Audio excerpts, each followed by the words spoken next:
পূৰ্বৱৰ্তী জ্ঞানৰ উপৰিও উপযুক্ত উপকৰণৰ ব্যৱহাৰ আৰু উপকৰণৰ লগত সুসংগতি স্থাপন। Good afternoon, students.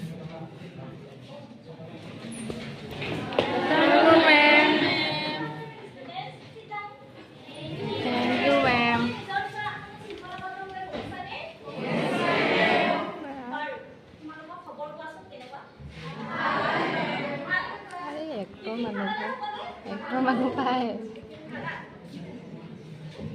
পঢ়িবলৈ মন গৈছে নে? কিয়? ক্লাছ 9 ৰ ষ্টুডেন্ট হৈ পঢ়িবলৈ মন নাছিল। ইয়াৰ পাছৰ বছৰটো তোমালোকে মেট্ৰিক দিবা। হয় নে নহয়? Good. That's good. ঠিক আছে বাৰু। আজি মই তোমালোকৰ আগত এটা বহুত আকৰ্ষণীয় বিষয় প্ৰেজেন্ট কৰিবলৈ গৈ আছো। কিন্তু তাৰ আগতে মই তোমালোকৰ লগত কিছুমান সৰু সৰু কুৱেশ্যন বা এক্টিভিটিৰ থ্ৰুৱেদি বস্তুটো আমি জানিবলৈ চেষ্টা কৰিম। বাৰু তোমালোকে ক্লাছৰুমৰ বেৰবোৰলৈ মন কৰাচোন। বেৰবোৰ গৈ আছে নে ৰৈ আছে তুমি কোৱাচোন? বেৰবোৰ মুভ হৈ আছে নে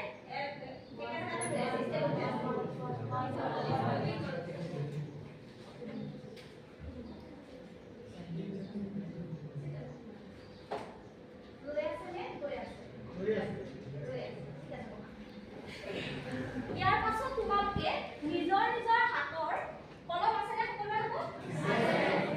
কলমটো উলিয়াই লোৱাচোন। কলমৰ মুখখন খুলি লোৱা।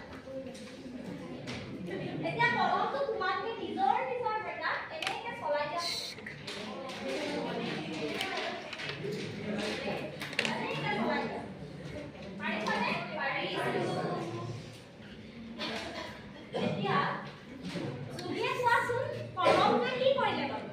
গতি কৰিছে। ঠিক আছে, গতি কৰিছে। এতিয়া তোমালোকে আমাৰ এই ক্লাছৰুমৰ কৰাচোন। ভৰি যে কাটাডাল গৈ আছে দেখিছানে তোমালোকে? এই কাটাডালে কি কৰি আছে বাৰু? কাকলি কোৱাচোন, কাটাডালে কি কৰি আছে? গতি কৰি আছে। গতি কৰি আছে। কি ক'লে তাই বৰ্ষা? গতি কৰি আছে। গতি কৰি আছে। ঠিক আছে বাবা। গতিকে তোমালোকে অনুমান কৰিব পাৰিছানে বাবা?